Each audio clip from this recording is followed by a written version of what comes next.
conversation about believer, a believer. Well, I'm the believer, and then the thoughts of an unbeliever, which is a friend of mine. So if you didn't catch the first episode, go back and look at it. It doesn't have a number, but this says it's number 2 of this discussion. So I'm just trying to bring this discussion forward. This is one of the next things that I have to do on my list as we continue. But we kind of talked about like many of the, you could call it what people would think if you're not following, if you don't want to believe the beliefs of the Bible, but you're trying to get everything else in that light and that context. Excavation 99, how's it going? Thanks for coming back. I think I told you I was going to be on the other day and I dropped the ball, so I apologize. And I actually said it earlier today. Nicole, she's out of the frame, but she told me to come back and make my follow through on my word. So I apologize in breaking my word with you. I'm going to try to make talk not cheap and have honor and integrity with my words. So I apologize. But so this is the second video. So if you want to see where I'm coming from and not starting in the middle, the first one's pretty good. But if you have thoughts, we're trying to get into the difference between the Christian belief system and the unbelief of like an atheist. So I admittedly so, I think he had great questions, and I told him that when we chatted in person. And so the conversation's now running through email. And so I've actually watched a couple debates. I watched some things that he's sent me. I actually really enjoyed it. Oh, you already watched it. It was good. Oh, well, thank you. I appreciate that. I think it's fascinating because this is like one of the main questions that we ask is like, why are we here? What's our purpose? I want to pursue this with intentionality, and I'm not a biblical scholar, but I am I'm a very curious personality in the essence of I want to dig down on this stuff.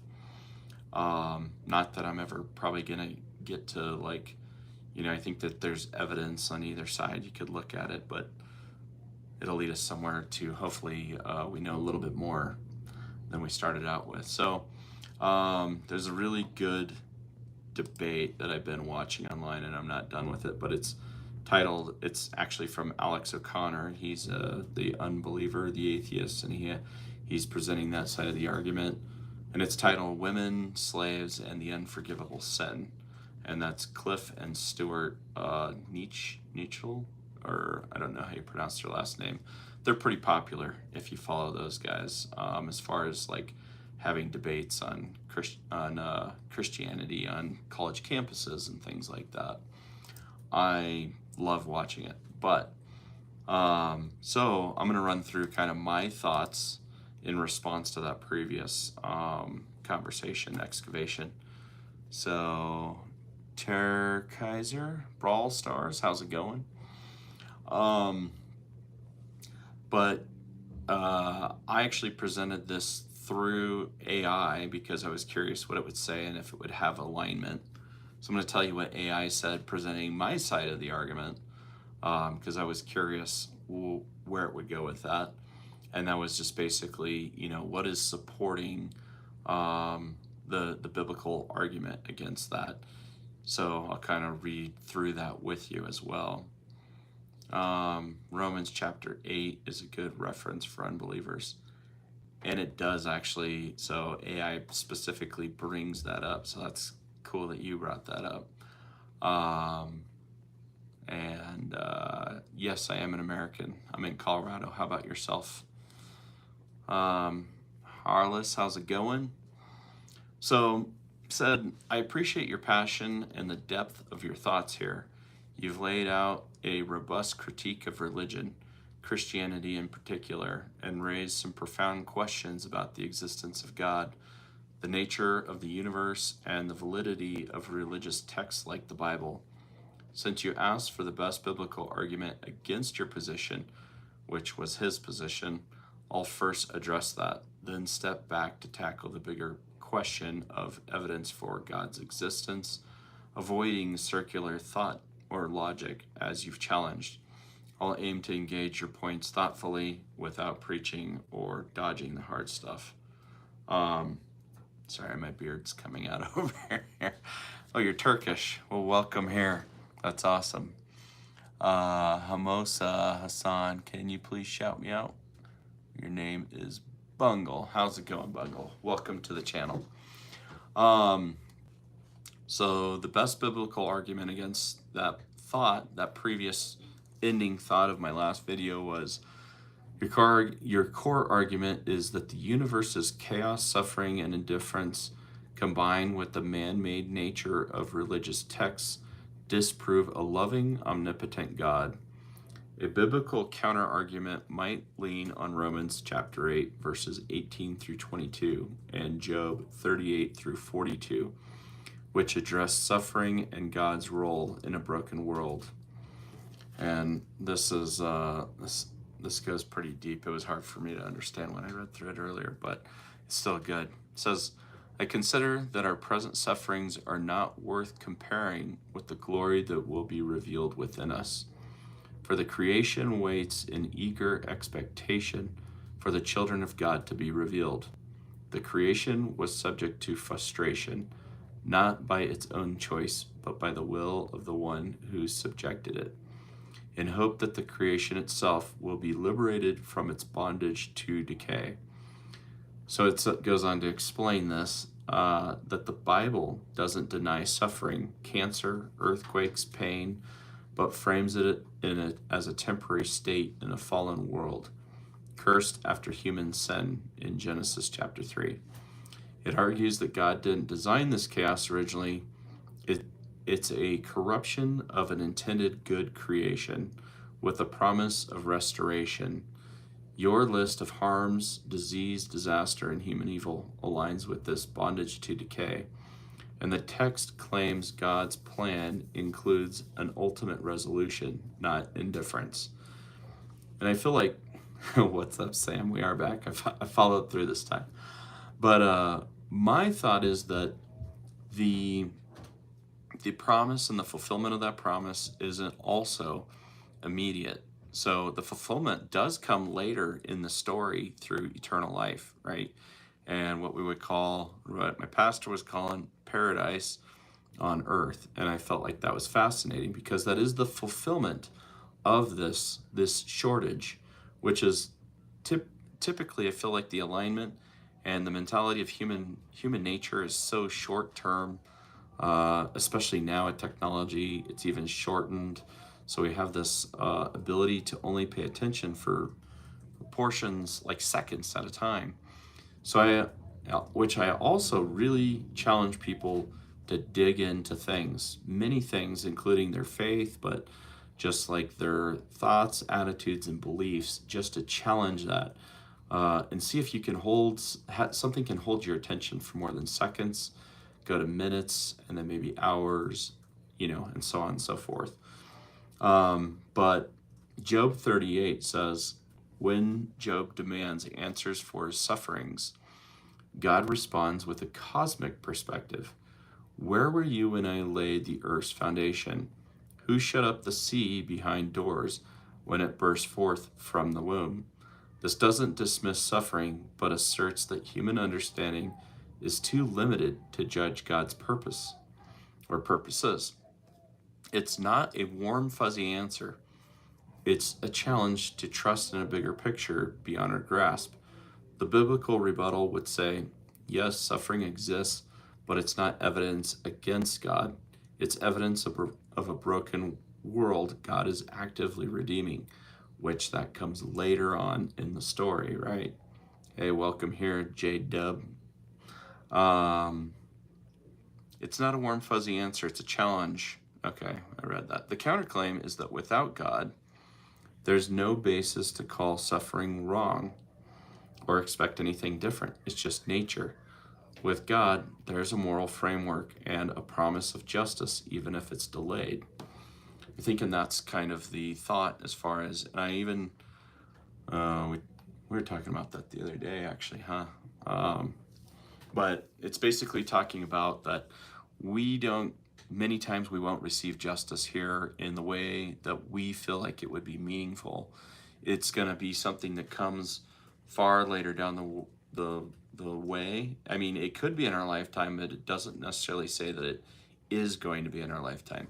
I believe that it could be way out further beyond that, or God will become the judge of that. So, Sam says, in your opinion, why people would be homeless in the U.S., even though that they've got all the opportunities? Meanwhile, you wouldn't see that amount of homelessness in a third world country.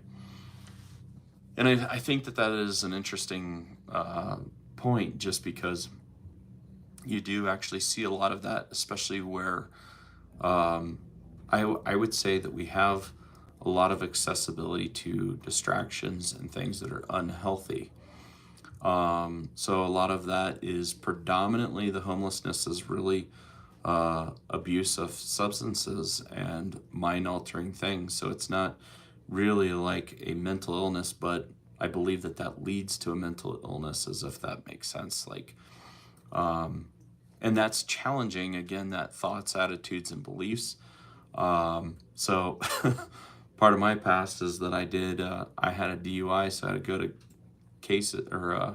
I had to go get the, what do you call it, the courses that basically challenge that, because it's like the thought of needing alcohol and you're going to celebrate, you can only have fun.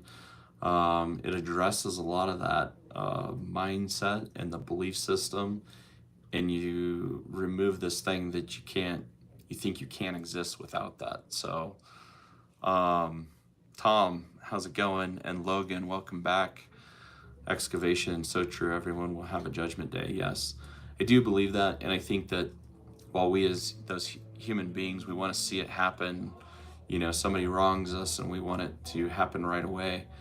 Well, that's part of that. Like, I feel like that's part of the turning the other cheek mentality, is that we're just supposed to continue to align with this different heart posture that's contrary to what the world says, because the world would tell us, well, that's when you fight back, right?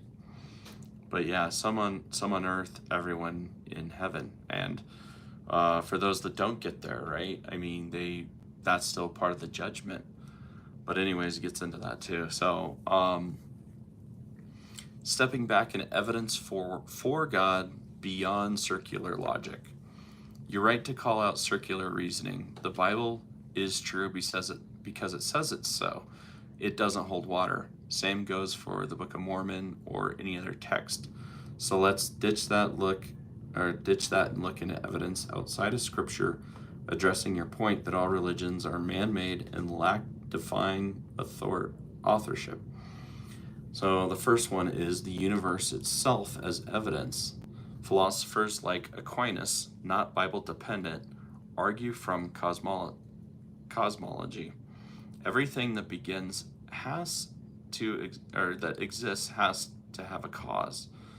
The universe began to exist, if you follow the Big Bang Theory, it's 13.8 billion years ago, supported by science.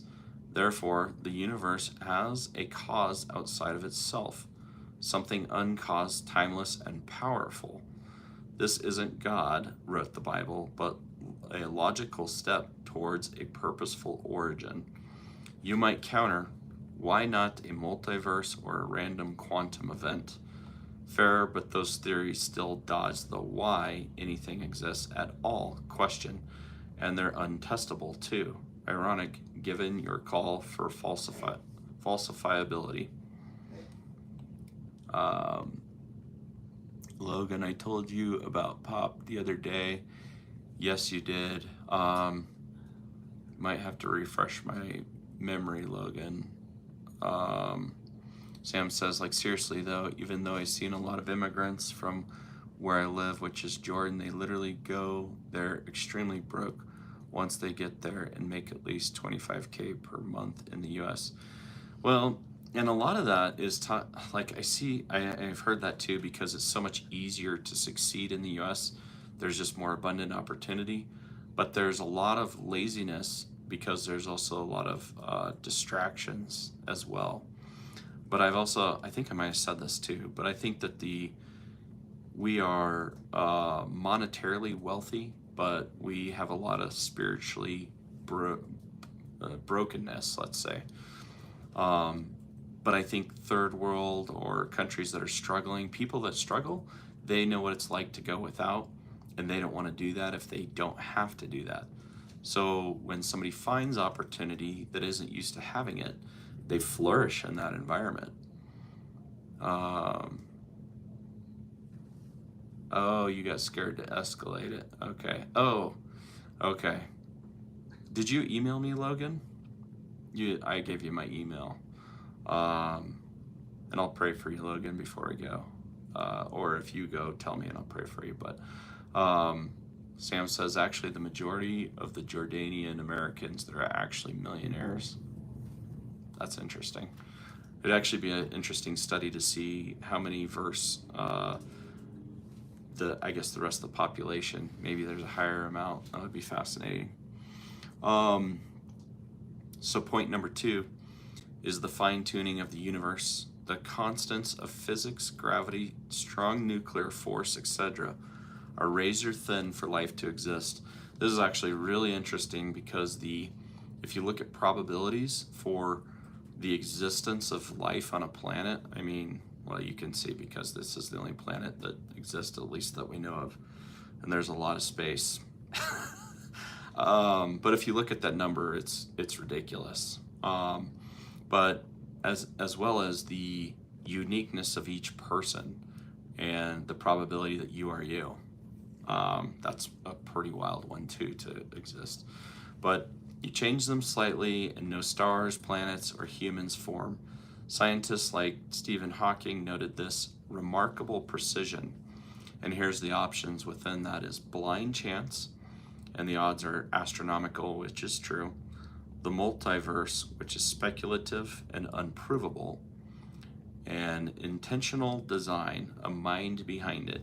Design doesn't prove the Christian God, but it challenges your natural universe without purpose claim. A random, uncaring cosmos shouldn't look so suspiciously hospitable. And I feel like that's so true because a little bit closer or a little bit further from the sun, and we would either, become, crispy critters, or we become frozen. We'd be frozen until we got a little closer. So Sam says, like, Jalal, I don't know that last name, Abumwis, and many more, like, for real, especially with the Jordanians and the Palestinians, always millionaires in the U.S. I see that because they came from a country full of struggles and then to a country full of opportunities. Yeah, exactly, 100%. Logan says, please let me know how to come out of it without noticing the authorities. Okay. Yeah, I can do that. And did you email me so we can talk in confidence about that? Let me get back to see if I get out of my live and I can type.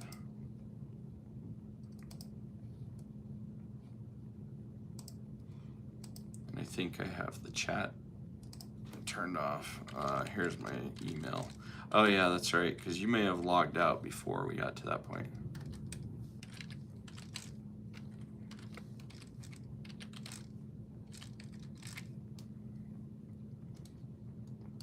Well, that's from my other channel, but there you go.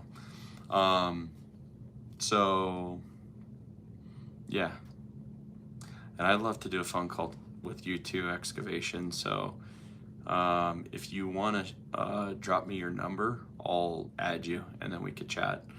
I actually chat with Sam and Ahmed already, but I would definitely love to have that opportunity, man. That'd be awesome. Okay, so I have like way too many things open here, but okay, number 3 is moral intuition. You list murder, rape, and greed as harms, implying they're wrong. But if we're in a purposeless natural universe, why? Physics don't care. Evolution might favor selfishness, not morality. Yet humans across cultures share a sense of right and wrong. C.S. Lewis, not scripture, argued this points to a moral lawgiver, something beyond nature. You could say it's just social conditioning, but that begs why we universally condemn certain acts, even if they benefit survival. These aren't Bible-based, they're observable hints. None prove God like a lab experiment, but they're not nothing. Cumulatively, they suggest purpose might undergird reality. So, God, did my email actually? Oh, maybe it's because I don't have the right chat option on here. Let me change that. All right, so I apologize if I didn't see your messages. Did my email pop up on there? Hold on real quick, because I think I might have to change my YouTube profile to be able to chat. I have so few followers. If you guys want to hear financial planning stuff, I'm building content over on this other channel. Okay, so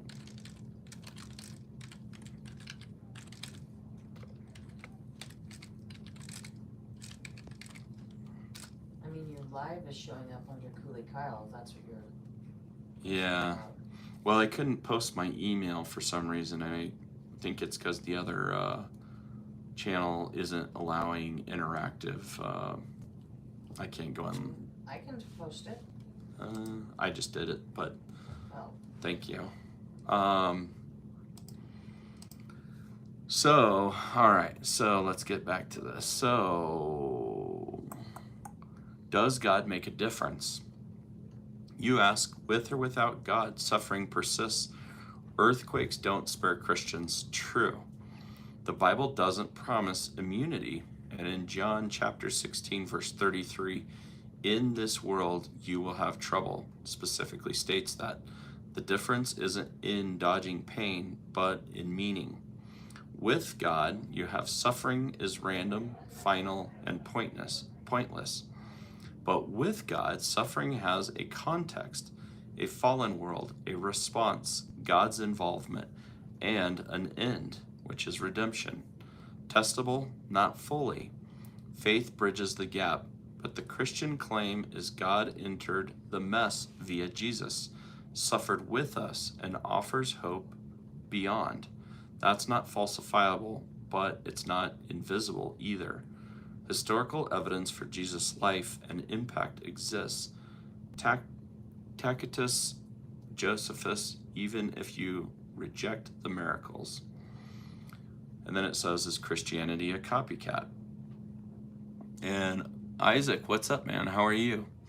Yeah, I'm in my office finally. I'm out of the dungeon. So Christianity as a copycat says, you mention Horus and Dionysus marrying Jesus, virgin births, resurrections, etc. Scholars like Bart Ehrman, no Christian apologist, debunk this. Horus, the virgin birth, is Isis resembling Osiris' body, nothing like Mary. Dionysius, resurrection myths postdate Christianity, suggesting reverse influence. Parallels exist in myths, sure. Humans love archetypes, but the specifics don't hold up under scrutiny. Christianity's roots in Judaism, not Greek or Egyptian tales, are historically clearer. And then the next one is the Bible's brutality and control. You're spot on about ugly verses like Isaiah chapter 13, verse 16, or Numbers chapter 31, verses 17 through 18. They're brutal. Christians wrestle with them too.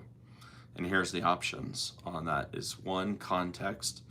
Ancient Near Eastern warfare norms are not God's ideal. The progressive revelation is that God meets people where they're at, gradually revealing better ethics. Jesus talks about love your enemies or pray for your haters, which is definitely not the worldly perspective. And then there's rejection. Some say these reflect human flaws, not divine will. Still, they're tough to stomach. Your mind control critique, guilt, shame, obedience has teeth. Religion's been weaponized that way. But is it a scam? Power and money motivate humans, yes, but that doesn't disprove a real God, just bad actors. So then the closing thoughts on this is that you're right. If God's real and loving, why the silence? Why the confusion? The Bible's not the author of confusion, and that comes from 1 Corinthians chapter 14, verse 33. It feels hollow amid 2,000 years of debate. Science is closing gaps, and fear of death fuels faith, which are valid points. Yet the universe's order, our moral outrage, and history's stubborn religious impulse keep the question alive. Maybe it's not God hiding, but us missing something. I feel your pain, lost relationships over the sting. Won't cherry pick or dodge. The Bible's got blood on its pages and faith's elite. But is it total bullshit? I'd argue there's enough smoke, cosmological, moral, historical evidence there to suggest a fire worth investigating, not just dismissing as a feel-good myth. So the question is what's the next move here? Do you want to drill into one piece like fine-tuning or Jesus historicity, or shift gears?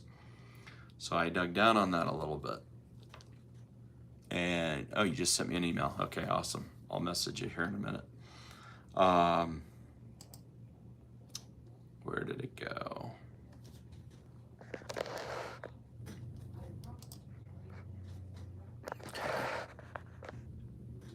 And it's almost 3. I'm gonna go grab my son here shortly, but okay, so the part 1 is historical accuracy of the Bible. The Bible isn't one book, but a collection of 66 in Protestant canons, written over 1,500 years by dozens of authors. Its historic reliability varies by section. Some parts are verifiable and others aren't. So let's look at what holds up and what's shakier, using external sources and archaeology, not just faith. So the Old Testament, the first point is verified events and people. Talks about King David in 1000 BCE. The Tel Dan Stele, tell me if I'm pronouncing this stuff incorrectly, but is found in Israel, mentions the house of David, confirming a Davidic dynasty. It's not proof of every story, like Goliath, but it ties to a biblical figure in history. Assyrian campaigns comes from 2 Kings verses 18 through 19, describe Sennacherib's siege of Jerusalem in 701 BCE. His own records, the Sennacherib prism, collaborate the attack, though they differ on the outcome. He claims victory. The Bible says he retreated after divine intervention, and the point is that it happened. The Babylonian exile in 587 BCE. Jeremiah and 2 Kings detail Judah's fall to Nebuchadnezzar. Babylonian chronicles and archaeological digs, and it talks about the Lachish reliefs, confirm the destruction and exile. So the shaky or unverifiable portions here are in Exodus. No direct evidence of 2 million Hebrews leaving Egypt exists. And I have things that I'm going to dig down on some of this stuff because I think that I've heard other theories, but we'll have to see. So Egyptian records don't mention Moses or the plagues. Some argue the Ipitur papyrus hits at chaos, but it's too vague and predicts the likely Exodus date in the 13th century BCE. Archaeology and Jericho walls don't align with Joshua's timeline either. Isaac says, speak to you later. I'm going to send you something for it, Kyle. It is a collaboration at the end of Ramadan, 31st of March. All right, that sounds good. I'd love to see it. And thanks for popping on for a minute. I hope you're doing well, man. Excavation 99, what gets me is that in the Bible era, people lived so much longer. Moses lived 400 years, I believe. Yeah, and you know what's crazy is I watched something that talked about that, and I'll get into that as well. I have to kind of speed through this. Let's see, how much do I have? I have quite a bit. I might even have to take a break and come back to this, but so one of the thoughts on that real quick was that if we did in fact have we were supposed to originally live much longer, so but if part of the repercussions for our sin was to cause the decay and become mortal in essence, you look at, that's one theory, right? And then the other theory was that if we had basically, you had people living up much longer, all the way up until Noah's Ark and the wiping out of the rest of the world, which is also kind of one of these arguments, but it's basically talking about how if you have a bunch of people that are family making making more offspring, then there's going to be a lot more genetic mutations and things like that, which also causes that. But also, like, the Bible specifically talks about that too, which I think is kind of wild. But that's kind of in the Genesis apologetics, which I am also fascinated with. So I'll probably go down that rabbit hole with you also.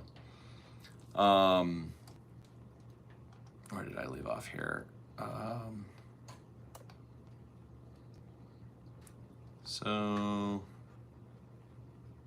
shaky or unverifiable, Exodus, no direct evidence of, we talked about the Hebrews leaving Egypt, and Egyptian records don't mention Moses or plagues. Some argue, So then Genesis 1 through 11, creation and the flood. These read mythic, not historical. No geological evidence supports a global flood. And Sumerian flood tales, the Gilgamesh epic, predate Noah's story, suggesting borrowed mythology. The New Testament says verified events and people. Jesus of Nazareth. Non-Christian sources, Roman historian Tacitus talks about it, and Jewish historian Josephus. Antiquities of 18.3, I haven't read these, 93 CE, mention Jesus' execution under Pontius Pilate. The crucifixion's real, the resurrection unprovable outside of faith. And it talks about Pontius Pilate. 1961 limestone inscription of the Caesarea names him as perfect of Judea, matching the Gospels. Talks about Herod the Great, his reign from 37 to 4 BCE, building projects, Macedonia, and death align with Matthew 2, backed by Josephus and Roman records. Acts details Luke's Acts nails obscure Roman officials like Gallio in Acts chapter 18, verse 12, confirmed by a Delphi inscription in 51 CE, showing insider knowledge of first century politics. And then the shakeable or unverified, or what'd you say? Wait, go back. Did you say there was not plagues in Moses' era? So what I'm reading from is it says that it was not verifiable that there was not plagues in that era. So if you have something on that, you should send it to me, because I'm just I'm glazing over the surface. This is like a 10,000 foot view. I also have been watching I watched the Wes Huff, I think, and Billy Carson debate, and I watched this other one that I mentioned.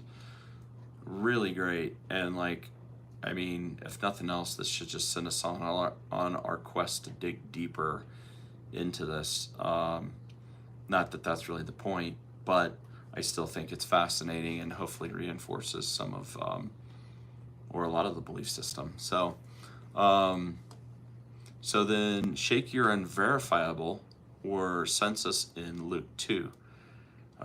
Queerness census 6 CE doesn't fit Jesus' birth timeline. Herod died 4 BCE. No record supports a return to ancestral home policy either. Luke might have fudged this for theological reasons. And then miracles. No external corroboration for walking on water, raising Lazarus, etc.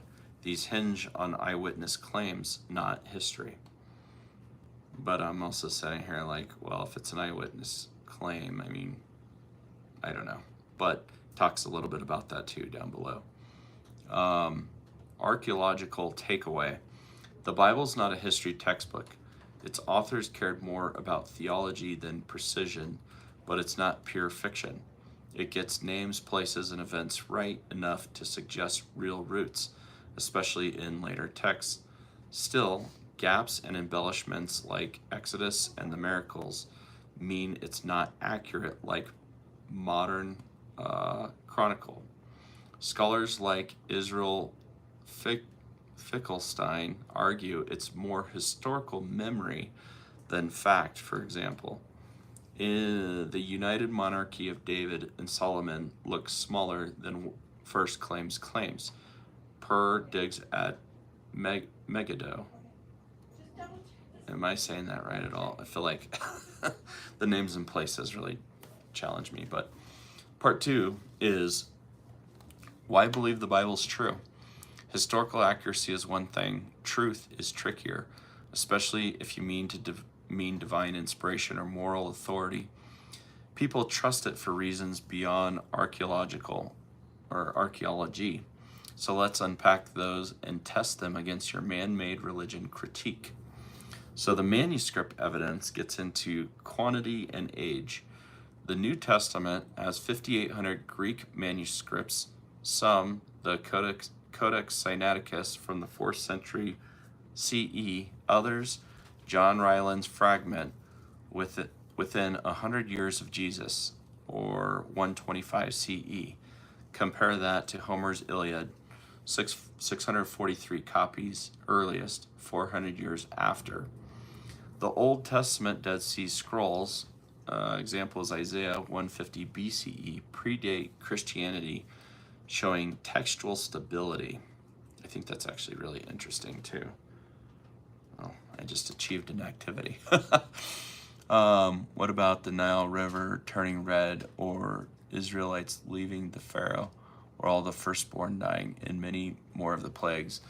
I think it does mention that. So because of time, I'm not going to get into necessarily that right now, but I will come back to that as I kind of dig down on this, because I feel like this is really interesting. Makes me want to get away from my other Bible study, but let me keep going. But keep asking questions, because I'm letting this kind of build the curiosity as well as searching for the answers. So, and thank you for your contribution. So against that point is this doesn't prove divine origin, just that the scribes preserved it well. Errors and variants, there's 400,000 in the New Testament exist, though most are minor, spelling or word order. Still, well copied doesn't mean true. Eyewitness claims in the New Testament, 1 Corinthians chapter 15, verses 3 through 8, in 55 CE, claims 500 plus people saw the risen Jesus, inviting skeptics to check. In Luke chapter 1, verses 1 through 4, says it's based on eyewitnesses. Early dating in Mark 70 CE within living memory suggests accountability. And against that point is no outsider confirms these witnesses. People lie or hallucinate, and there's group visions like Fatima of 1917 happen without being true, plus decades between events and writing allow distortion.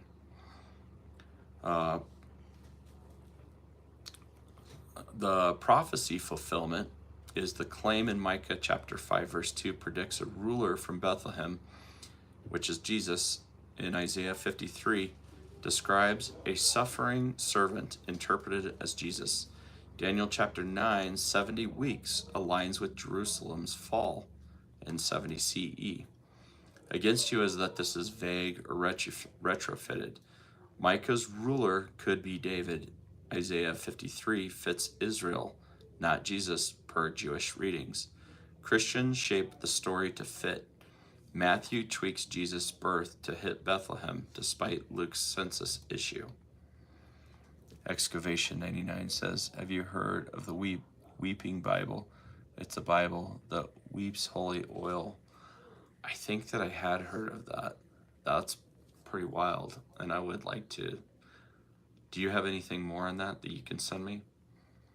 The cultural impact. The argument, the Bible's influence, art, law, ethics suggest a unique power. It survives scrutiny, bans, and time. Against you, impact doesn't equal truth. The Quran, Vedas, and Marxism shaped cultures too. Popularity is no proof, and humans cling on to comforting stories. Internal consistency claim, despite 40 plus authors over centuries, it tells a unified story: creation, fall, redemption. Against you, unity's overstated. Genesis chapter 1 verse 2 differ on creation order. Gospels clash on details like Judas' death in Matthew 27 verse Acts 1. Editors harmonize it later, and that's hardly divine. And then it says, your critique is man-made mythology. You argue the Bible's a human construct, self-appointed prophets claiming divine authority. Let's test that. Authors as prophets. Moses, Isaiah, and Paul didn't get rich or powerful. Most died broke or martyred. Contrast that with cult leaders like Joseph Smith, who gained tangible perks. Motivation's not conclusive, but it's not all money and power. And the no evidence God wrote it is true. No handwriting from the sky. Christians say inspired, in quotes. In 2 Timothy chapter 3, verse 16, not dictated, but inspiration's untestable, convenient, as you noted. And as far as it being a copycat religion, we hit this last time. Horace Dionysius parallels are shaky. Judaism's monotheism predates Greek myths, and Christianity's Jewish roots don't scream plagiarism. Still, archetypes like dying gods and floods echo globally. Humans recycle ideas. So why believe? I don't know much. It would be something cool to research. All right. Well, I will put it onto my notes here. It's called The Weeping Bible That Weeps.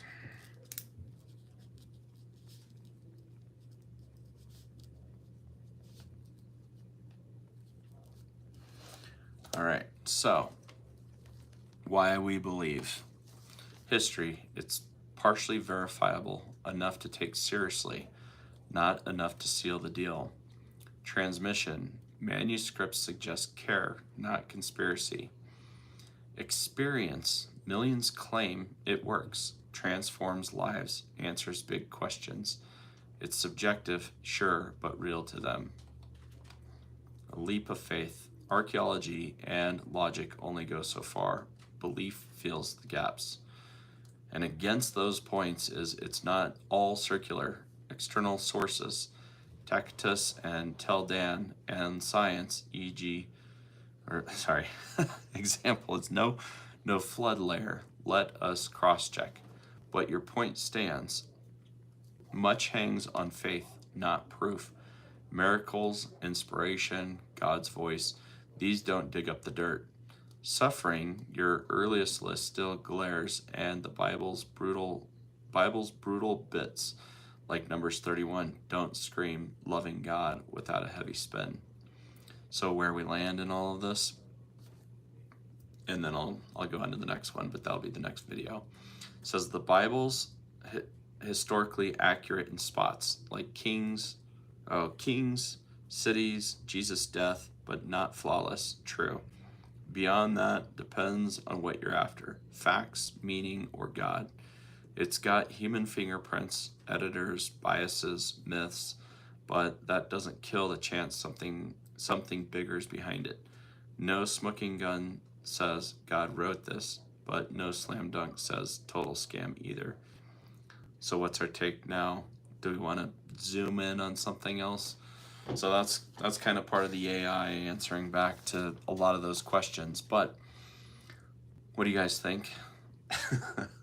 What should I dig down on next? There's one that suggests like Jesus, the historical evidence of Jesus and the prophecy, or pivot some other direction. So anyways, I'm gonna wrap up unless anybody needs prayer before I go, but I appreciate you guys being present, and hey, the challenge is still going as well. So I hope that you guys are leaning in on your health, your physical activity, I'm going to say spiritual engagement, and then what we're consuming food-wise and, through our eyes and ears. But anyways, thank you so much, and I'm going to check in with you guys later. I'll check my email, excavation99, and then we'll take the next one. But have a blessed day, guys, and thanks for joining. All right, love y'all. Bye-bye.